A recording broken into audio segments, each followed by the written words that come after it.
Hey, Auntie. Hey, Ash. Welcome, everyone to Hey, Auntie and Ash. This week, Yes. we are excited. We're very excited about the guests we've been having recently. And today is no different.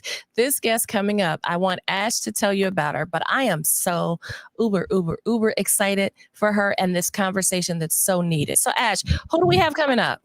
We have Keena Michon coming up to talk Black maternal mental health.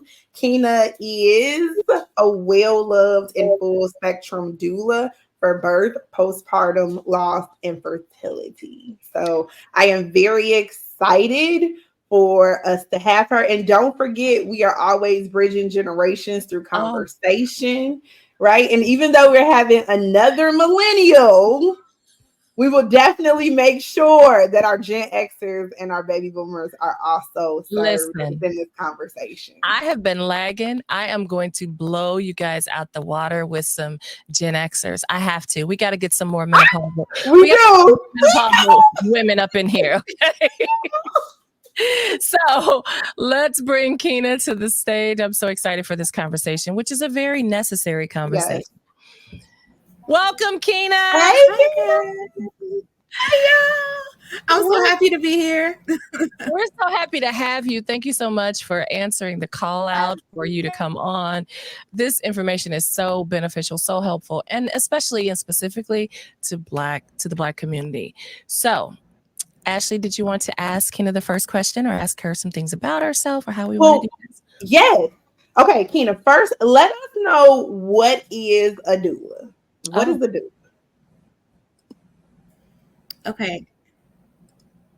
Okay, so a doula is a non-clinical healthcare worker where we provide physical, emotional, and holistic support to moms, birthing people during pregnancy, labor, and the postpartum period.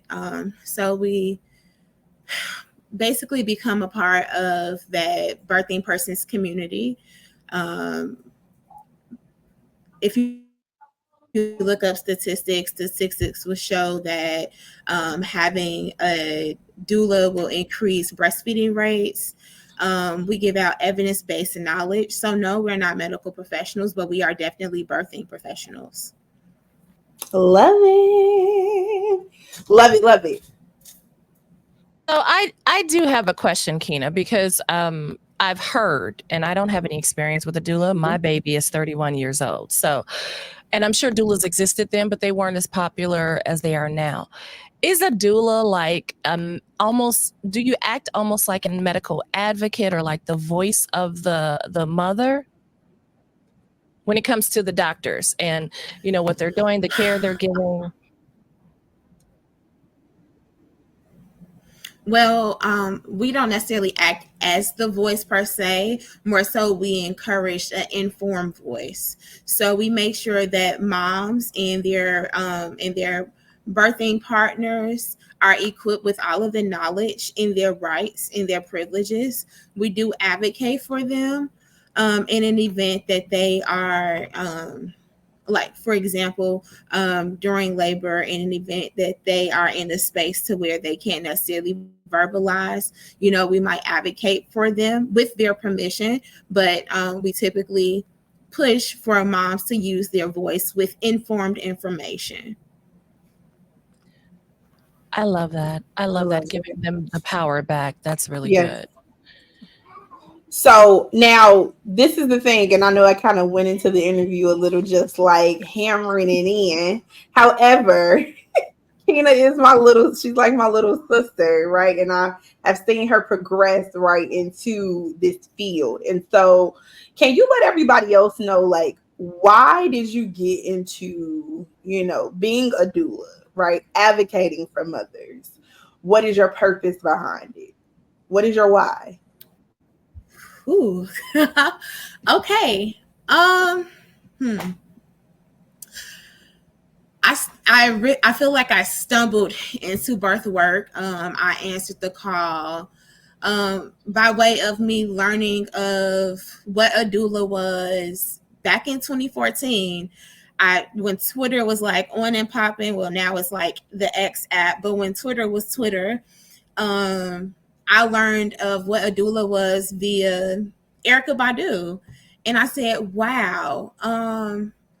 I went down like a rabbit hole. I learned about Doula International, which is an international board where you can be trained as a doula, and they're internationally renowned. They certified doulas. And I said, wow, like I need to be in that space. What really drew me to the space even more was the fact that Black women weren't in that space, but we always birthed Black babies. We didn't have, at that time, we didn't have a bunch of representation. Our representation now is growing, but it's not where it could be. You get into the history of birthing in this nation, and honestly, it's very dark. I'll jump the gun and go past slavery and go into like the granny midwives, that Black women weren't allowed to like birth in hospitals. That was a privileged example. My grandmother was born in a barnyard. She was a home birth. We typically experience home births, especially like in the South, where a lot of us come from, where a lot of Black people come from. And the federal government, for whatever reason, they wanted to medicalize birth. They locked up the granny midwives. So yes, the 60, 70, 80-year-old women that had the birth knowledge, they incarcerated them and basically made it a crime to practice this this thing that was so natural to us, these things, this knowledge that was passed down from generation to generation on how to operate in the birthing room, how to catch a baby, and how to take care of the postpartum body. All of that was lost during that period. And now we're in a restorative time where there are other nationalities that are inviting Black women back into the space and say, hey, this was originally yours, please come back here. We need your cultural competency to serve these women. And I love it. I love the fact that there are some doulas of other nationalities that are doing the work to bridge the gap. And there are a lot of Black doulas that are doing the work to make sure that we stay here and that there's research to understand why we matter, why we are important, and why we are needed for Black birthing families, whether it's the first baby or the 10th baby. Birth doulas, Black birth professionals in general are important to the Black birthing family. And we love that. And so can you tell us, so we talked about some history, right, of doula work.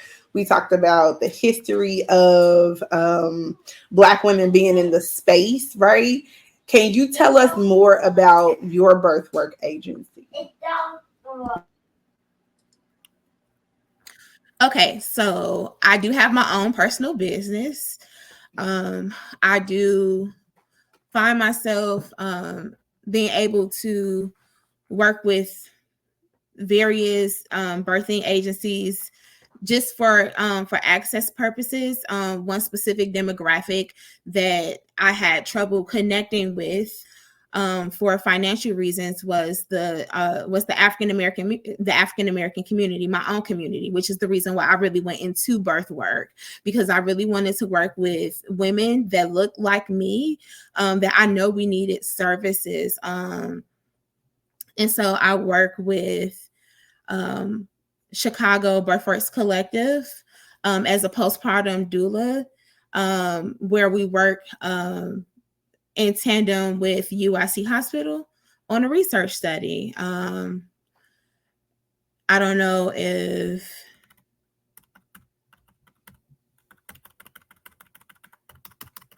Okay. So we work with a research study called MGMC, the Melanated Group Midwifery Care, and we offer postpartum care to moms for the whole first year. They do a prenatal group, and we also offer them services for the first year of the baby's life, so up until their first birthday. What I really like about the research group is that it's all encompassing, it's holistic. So the moms aren't just throwing a postpartum doula and like, oh, here you go, to start this care, but there's a relationship that's built with that. And these moms also take prenatal classes, which is very educational. Their partners can come. It's basically like for the whole family.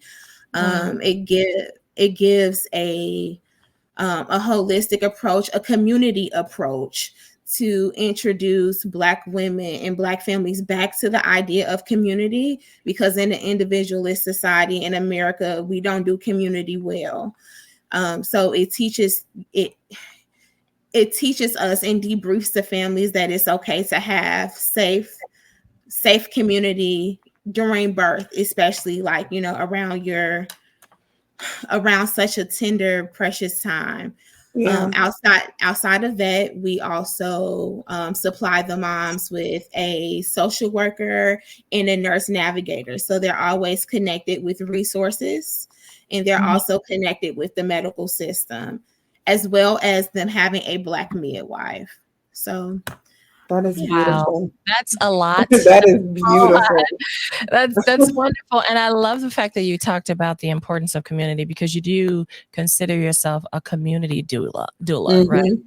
And so, so that's awesome. That was a lot of information, y'all. So y'all think about it. If you're in the I can't even think, the age of, being able to birth babies, that is a gift first and foremost. And also that you can have that extra support, because giving birth is no joke, right? We think it's just easy and it's simple and everybody does it. We're all here because someone gave birth, but there can be high complications, especially when you consider the death rate, the mortality rate for African-American women, Black women, and women of color. It's significantly higher than the others. I hate to say it that way, but it is. And so, Keena, when you talk about community, can you tell us a little bit about, how to support being a part of the community? How can I support a mother postpartum, or even as she's going through the process? Okay. Being a part of the postpartum community, being a part of a Black mother's postpartum, well, a mother in general, being a part of the postpartum community for a mom, the first thing that we should always do is to hold space for their voice and be an active listener. Oftentimes, moms experience a myriad of things postpartum. Their body is going through different things. Their body is healing, is readjusting. Their hormones are, fluctuating, and there are a lot of things going on. So just holding space for their voice to make sure that they are being heard helps. Another point is to also locate help and invest in like your knowledge on the professionals that can come and assist the mom. Sometimes as friends and family, we don't always have all of the answers, and that's perfectly fine. But we can definitely find professionals that can provide these solutions for our postpartum moms, right? So that might look like a mental health professional that's culturally competent. That might look like connecting her back with her OBGYN or midwife. That may also look like connecting her with a postpartum doula that specializes in care for both babies and families.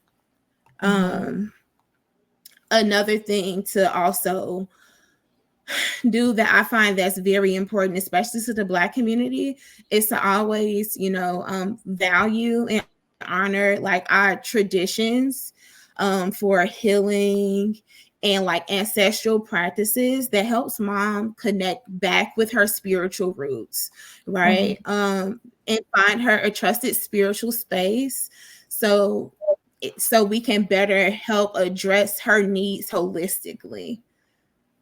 Wow. That's awesome. It puts us in a position of power, not just the mother herself, but also it gives the community, like, it puts them in a position of power. So you don't feel helpless. You see your loved one going through, whether it's your friend, your niece, your nephew, your mom, whomever, going through difficulties pre and postpartum, right? Yes. Prepartum, that's not a word, I don't think, prepartum, but y'all get but it is there is prepartum depression, as well as postpartum depression. Yeah. So that really puts us in a place of power as opposed to prepartum, Lord Jesus. That's okay. It's okay. What I mean. It's catchy. I said it's contagious. So before the young antenatal. Okay, amen. Sorry, friend. Okay. See, that's why we have the professional here. Okay, exactly.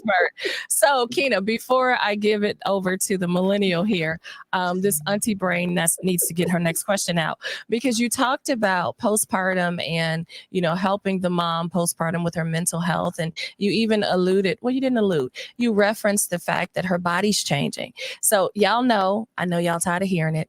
I don't care. Well, now y'all don't. I'm talking to the audience now. I don't care. Listen, I'm going to have a conversation on menopause because this is one of the most prominent things in my life right now that's really affecting me. So Keena and I were talking before we went live, and she said, "Do you know there's such a link, and it's very similar that menopausal body and hormones and all the things are very closely in alignment with the postpartum and the prenatal." Hormone body. And I said, yes, I knew that. I only know that now because I've done the research, but I didn't know that before being in the throes of menopause. So all of this stuff has knocked me off my feet, kind of. So Keena, as the professional, as the expert, can you tell us the link between the two? You don't have to go deep, just, the overarching bullet points. The link between the the menopause and the postpartum, prepartum. I keep saying prepartum. You just told me what it was, but it's gone. So I'm telling you, menopausal mind, it's gone. So whatever it's called, can you tell us the link between, and then also tell us how you, any kind of tools or tips that you give these parents, these mothers, on how to nourish the postpartum body?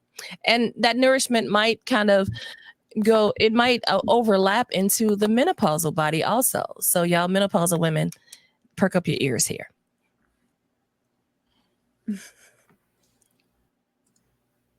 Okay, so there is definitely a connection between the postpartum body and the menopausal body, not necessarily the pregnant body, but there is a deep dive that happens to the body hormonally during the postpartum period, right after delivery. And there's so many fluctuations, so many things that goes on inside of the body that's readjusting. And I found that one of the core things, if nothing else, if we do nothing else, if we don't stretch, if we don't exercise, if we don't rest that we need to do, the thing that you must do the most is, provide your body the proper nutrients that it needs. Right. So I learned that the postpartum body, if we hit certain nutritional markers, it will be it would heal better, faster, at a rate without having any setbacks. I imagine, I don't work with a lot of menopausal women, but I imagine that that these nutritional markers would help the menopausal body just as equal. right? Right. It's important to have a well-balanced meal. We say this Yeah. all the time. Oftentimes, especially in adulthood, we just don't do it, okay? Especially No. not in the American diet. Right. The nutritional markers to make sure that you hit is to make sure that you're having like the antioxidants, that you make sure that you get iron, calcium, omega-3s, make sure you're getting that D3, make sure that you're getting protein, and make sure you're getting whole grain. A well-balanced meal, a tool that you can utilize to make sure that you're getting a well-balanced meal and that you're, not overdoing it in each food group. My plate, it's a government like educational program that they run throughout. I know from preschool up until like high school, if not even in a hospital. And you can go and look at My Plate to understand how to section off your plate accordingly to make sure that you're hitting all your nutritional markers each meal. You can do meal prep and put yourself on this rigid diet. But the reality is, when life starts to go, you're going to go back to your natural ebb and flow of how you eat. So I find that just making sure that each meal is, holistic and it has a little bit of everything, helps, as well as taking your vitamins, right? We take prenatal vitamins during pregnancy, postpartum. You can still take prenatal vitamins. I learned recently that there are some companies that are coming out with postpartum vitamins. Your prenatal vitamins, especially if you ask your medical professional, whether it be your midwife or the OBGYN, they'll say, yes, you can still take your prenatal vitamins. I take prenatal vitamins. I believe it's one of the most holistic vitamin capsules that a woman can take. So those are just a couple of pointers just to make sure that your body is not out of whack, just all over the place. Baseline nutrition. Of course, I believe in herbs and supplements. I believe that medication serves its place, but for menopause and a postpartum body, we can rely on some herbs. So going to your local herbal store and researching some of the herbs that can assist with this. I know that one herb that assists in menopause, especially for the hot flashes and the mood swings, is something called Don Quay. Right. I provided that for my cousin recently because she was having some moments, and I said, hey, we can get this together, right? For the postpartum body, we can drink raspberry leaf tea, but honestly, it's not just for the postpartum body. Raspberry leaf tea is good for the woman in general. You should be drinking it, whether if you were in a process of trying to get pregnant, wasn't thinking about getting pregnant, it's just good for our lady parts in general. Wow, that's amazing. While you were speaking, I was online typing in literally, our prenatal vitamins good for menopause. I literally typed it in. So I'm going to do some research on that. Take your vitamins, ladies. I do my 1-a-day menopausal vitamin, but prenatal those vitamins are strong as crap. So I'm like, would they be good? They might be good. I don't know. I'll do some research. They could be. They might be. Yeah. So I'm going to turn it over now to your sister, Ash. Okay. So let's get into the maternal mental health part, right? Can you give us maybe some signs, right, that a mother's mental health might not be right where it's supposed to be, or they might be having some mental health struggles? What might be some signs that family members can look out for? Okay. So let's talk postpartum depression. Postpartum depression, it can go, of course, mood swings, but it can go with the mood swings where, I don't want to be around people. I just want to stay in the bed. Stay in the bed with the curtains drawn. Maybe they may request for the blackout curtains and they don't want to get up at all. High, on high alert, like, when the baby cries and is super frazzled, almost as if we can't, like there's like a reluctancy. It can look like a lot of ways. There isn't a cookie cutter way. But when you personally know your loved one and you know that they're operating a little bit differently, those are things that can be high alert. So if we have,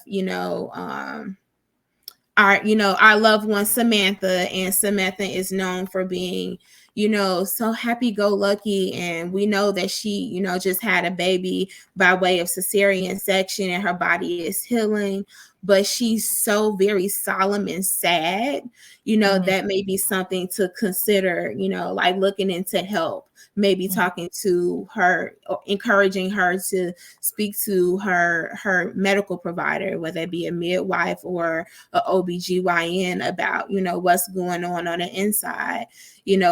Maybe she's sad every time she's holding her baby.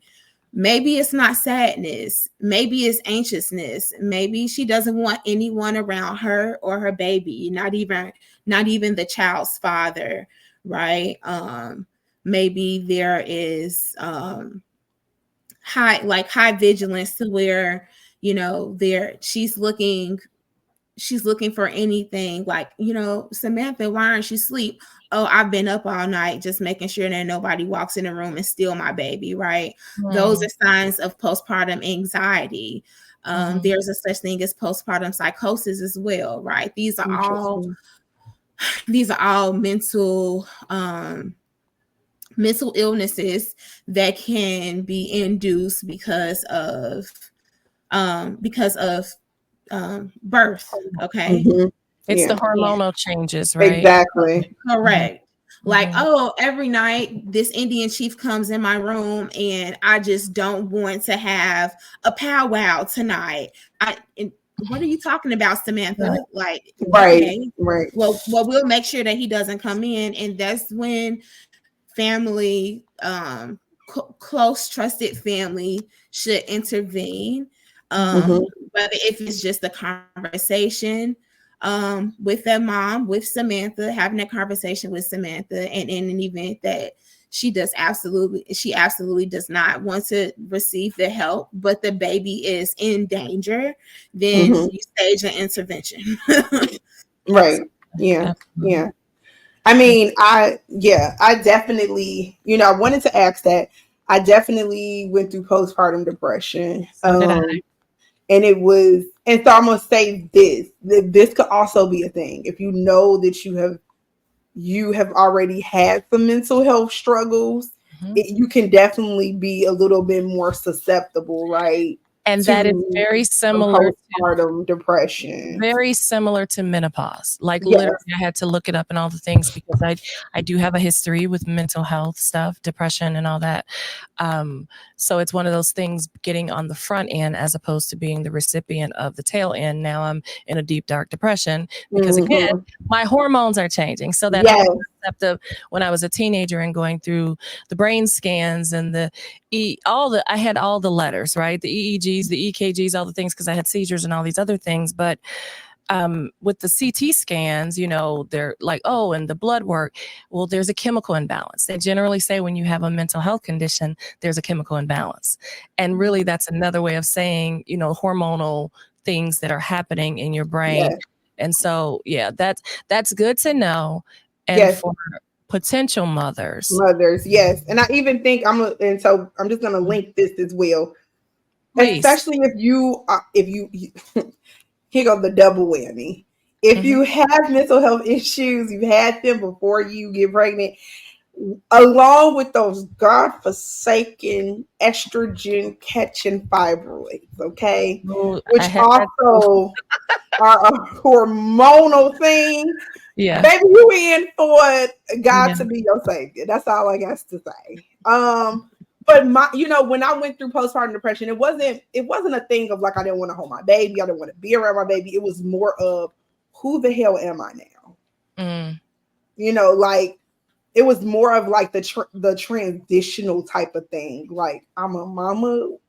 What does this mean for me? You know, like it was not necessarily like, I don't want to hold my baby. I don't want to feed my baby, get my baby away, you know, which lets you know that everybody experiences it very differently.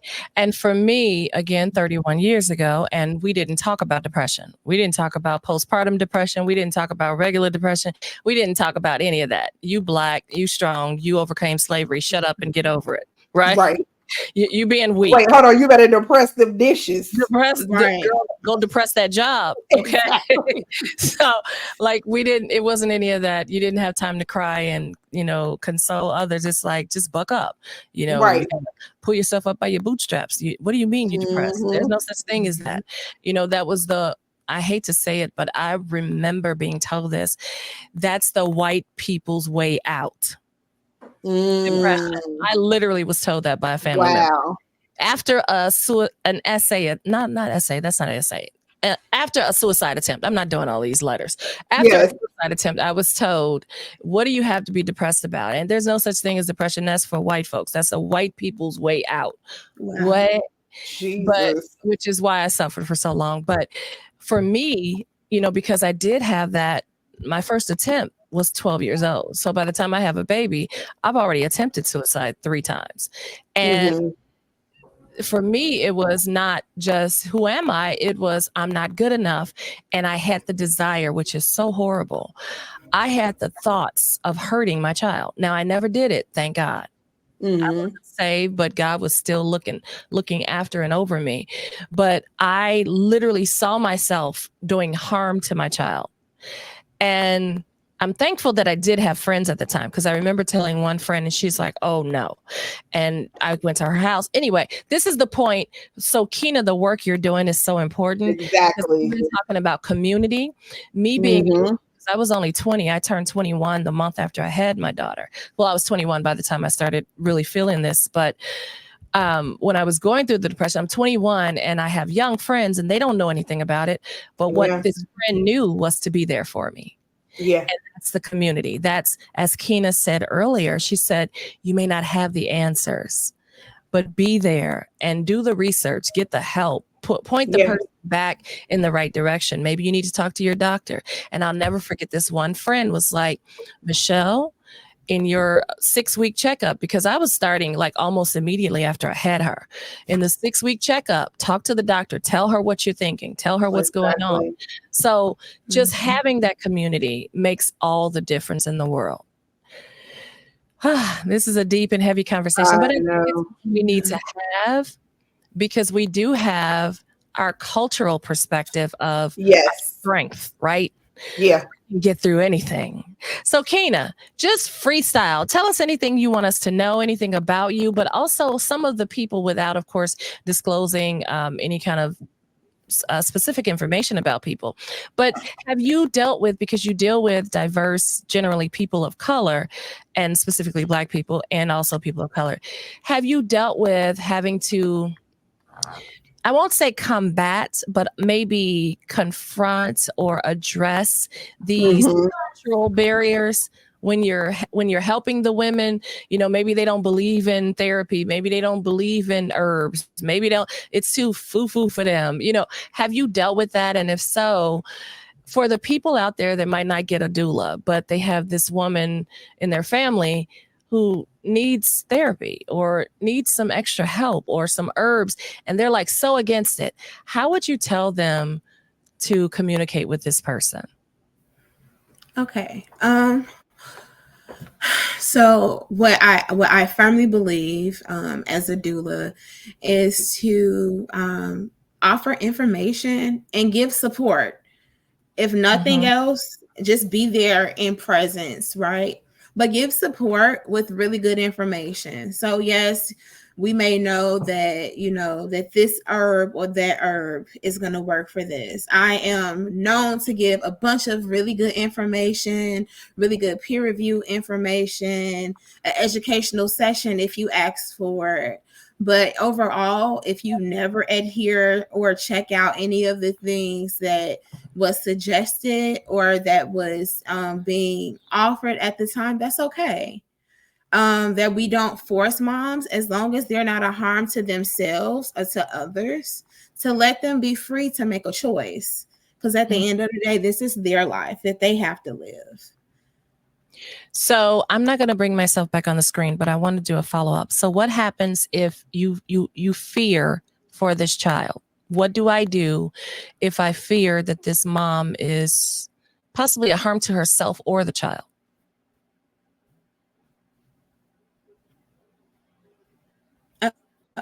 Hello? Yes. Can you hear us? Okay.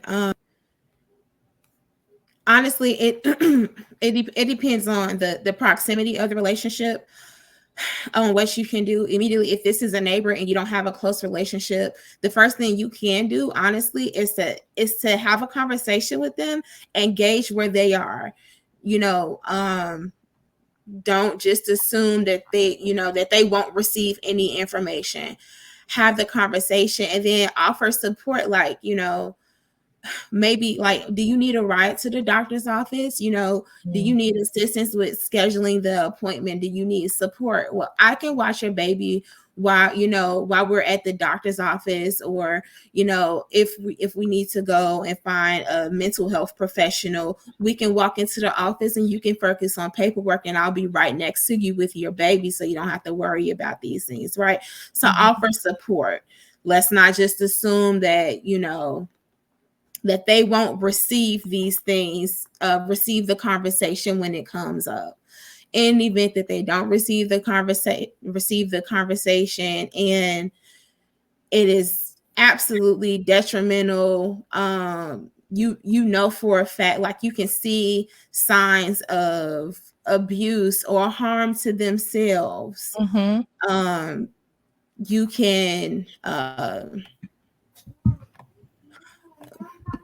you can call we're in the state of Illinois, so I think everybody else call it CPS, which is Child Protective Services, right? So that's the first front line of defense, that's holistic for the outsider. So that's like for your neighbor, or maybe the relative that's not that close but can see in proximity, like, hey, this isn't looking good. Child Protective Services will do a wellness checkup. They'll be able to analyze the situation and hopefully dispatch social workers. Now, we know that the system can be broken, but in the ideal world, this is how it works, where a social worker will be able to assist the mom, and give her resources and to, walk with her through these processes. As far as the mom, she can also call. Let me pull this up. I'm sorry. No, you're fine. Yeah, exactly. Okay. And while Keena's looking, also, Keena, you have it? Yes. Okay. We can call the. Oh, this is what I sent to you. Sorry. My notes. Okay. Bunch of information, guys. I just want to make sure I give out the actual number, right? So there's a national maternal mental health hotline. Oh, wow. I never knew that moms can call for themselves. It's 24/7. So if we call right now, they'll be able to answer. If you call in the middle of the night, early morning, they'll be able to answer. You can also call on behalf of your loved one, right? That number is 833-852-6262, right? And it's a confidential support line, and you can call and get assistance. In the event that you are the family member that's calling and you don't really know what to do, you tell them the situation, and I'm pretty sure that they can guide you in the proper direction. That is amazing. That's amazing. I never even knew that existed. So that's no, me either. For real. I would have been calling that thing. Yes, No, it this is. is so. It is a under advertised but really great resource that I believe all moms need. I agree. That is wonderful. Is there anything else, Keena, that you'd like individuals to know before we give your oh, I'm sorry, Ash. No, go I ahead. do have a question Okay. because we talked about a lot of things, but say for instance, I'm not Samantha, right? I am Andrea, her friend, and I live somewhere else. Matter of fact, me and Samantha, we're not even friends right now, right? And I can't call her and ask her, what she did. If I myself find out I'm pregnant, right? The blood of Jesus, as Andrea, and please, because Keena want me to have twins, okay? Oh I boy. stopped that dream a long time ago. Amen. God to do it. I guess Keena's about to Um, be a nanny if that's the case. right. But if I decide that I want a doula, right, and I'm just finding out that I'm pregnant, how do I go about finding a doula? Right? What channels do I go through? Who am I asking? Am I going through the hospital? Am I going through a community organization? Like, what does that look like? That's a great question, Ash. It can look like a couple of things. If you're looking for a doula, whether that's birth or postpartum, you can go through community organizations. You can go through your local hospital and just ask questions, right? You can go to social media. This can be as simple as a Google search. If you want culturally competent, culturally congruent doulas, people that look like you, I would say, because we are in the era of social media, go to social media, go to some of these Facebook groups. I know that there is a doula group for Black Chicago doulas, where you can find all of us and make a post and see who's available, ask for support. You can shop around via their community organizations. One popular community organization that we know is the WIC program. The WIC program actually offers doulas. Okay, wow. So you can find doulas through that organization. Just communicate. You have to request them. Okay, and they can definitely pair you with a doula. You can also look up Google other like birth work agencies such as Chicago Birthworks Collective, which we serve in birth and postpartum for women of color. Yes, women of color, all women of color, not just Black. It is a primarily a Black staff, but we serve all women of color. Or there's an organization that I know that's really, really great that's also in the Chicagoland area, Chicago Family Doulas. Or if you cannot afford a doula, you have an organization called Chicago Volunteer Doulas, where you can get a doula at a rated cost. Wow. Yeah, it's a non-for-profit organization, so this is what they specialize in. So there are resources out there. You just have to ask for them. But what if I want Keena Michon? What am I supposed to do? Wait, pump your brakes. We're going to get to all of her information.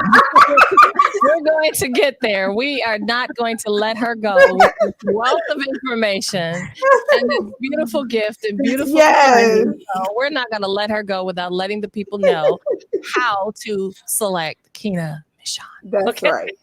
So, Keena, listen, I am overwhelmed by this. And for for the people out there watching, this show, this episode specifically, and all the shows we've done prior to now, especially for the last maybe 3 to 6 months, we've been really highly focused on mental health, and not just for Black people, but for people of color, white people. You can come in and reap benefits of knowledge too, right? But specifically in our communities, these are the communities that lack so many of these service programs and information and understanding. So we are here, this whole conversation, for those of you who are not pregnant, right? You're not in the childbearing years. You're either before or after. It can still benefit your life by your community, right? There's always someone you know who is in the process of giving birth, who is in the childbearing years, and they may need your support. So you can always point them to this episode. You can point them in the direction of Keena. You can send them to all of these beautiful, amazing resource sites that she's provided. This information is imperative because how we're birthed in this earth, exactly, it matters, and it informs often how we live.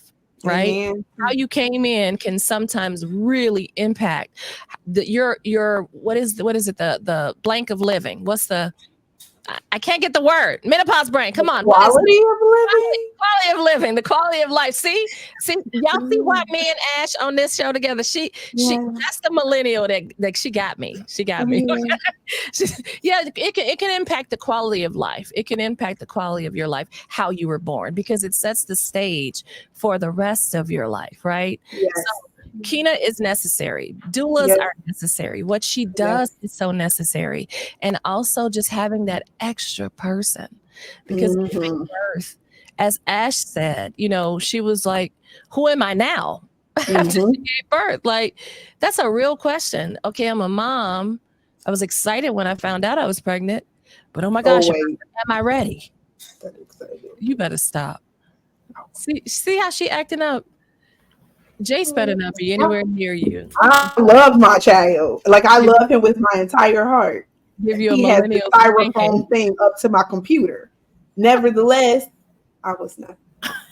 I felt like my life was ending. Nevertheless, Keena, he started talking how we can partake in your service.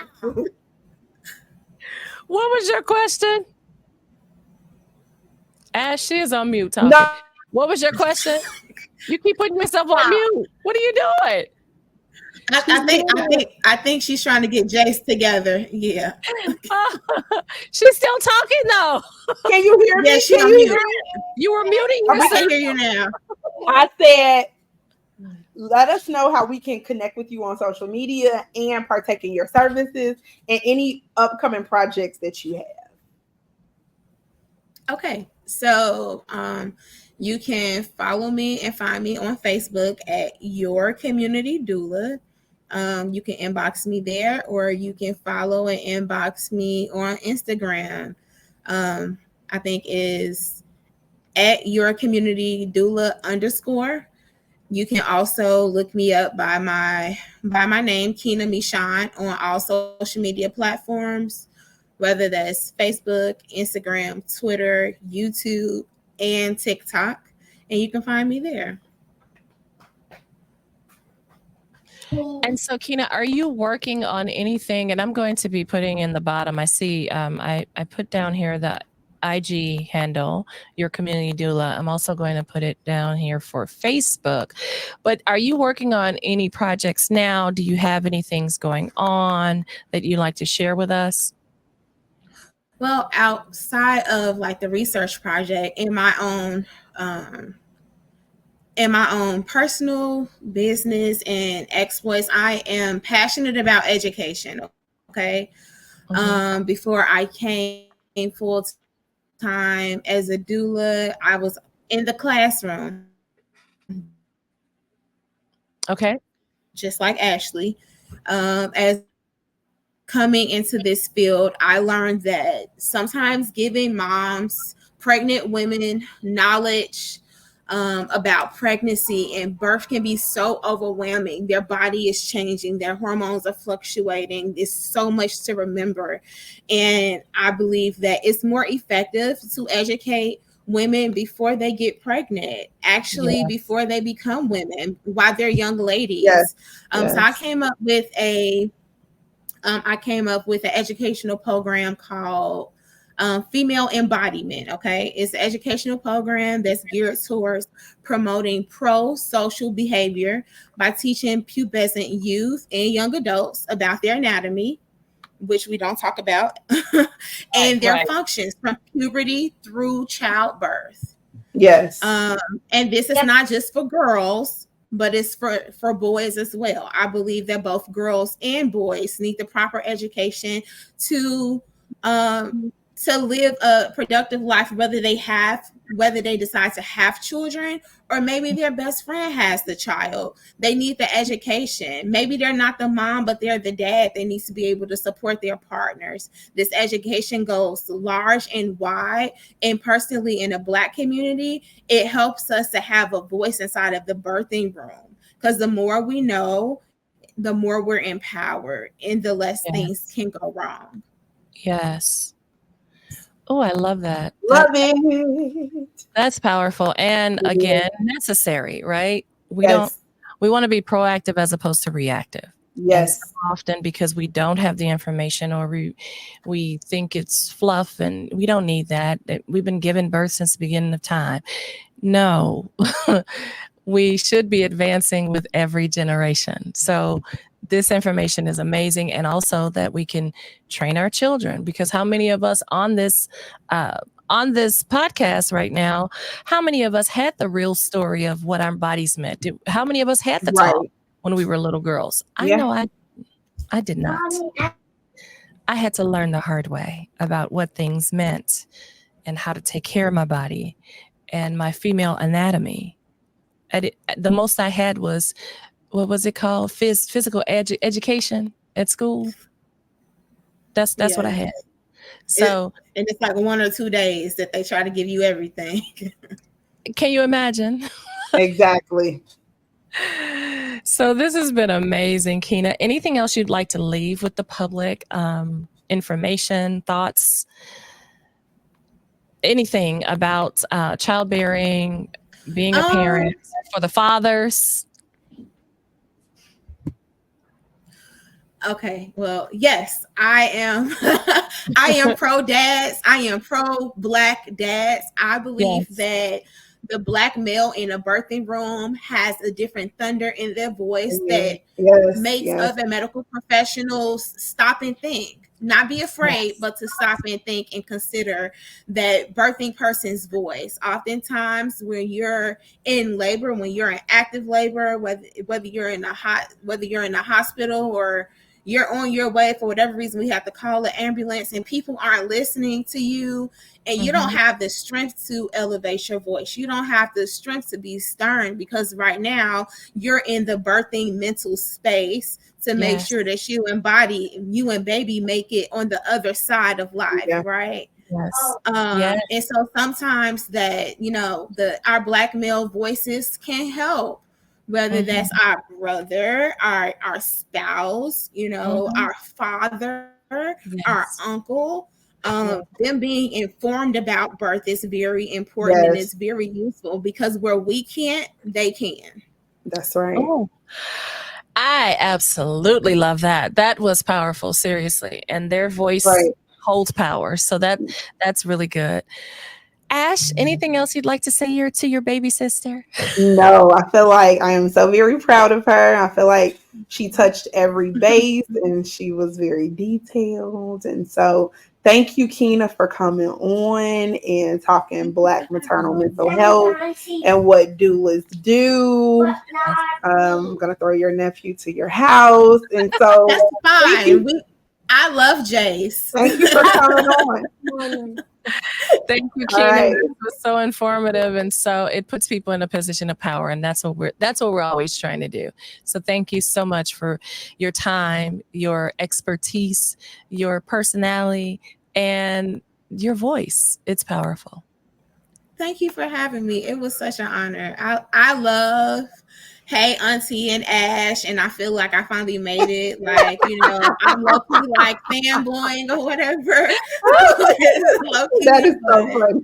Thank you for having me. Thank you.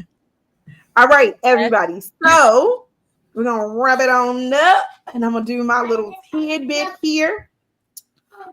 You can follow us on Instagram at Hey Auntie and Ash. That's HeyAunty and Ash. You can also follow us on YouTube at Hey Auntie and Ash. Same handle, HeyAunty and Ash. You can follow me at I am Ash Janelle on Instagram. as Ash Janelle on Facebook and Notes with Ash on YouTube. You can follow the auntie over at Coach Michelle Jackson, as well as Ada Michelle The Voice on Instagram, as well as YouTube. And we want to say thank you for listening, and we will see you next week. Bye. Yes, we will. Bye, y'all. Bye. Thank you so much for being here.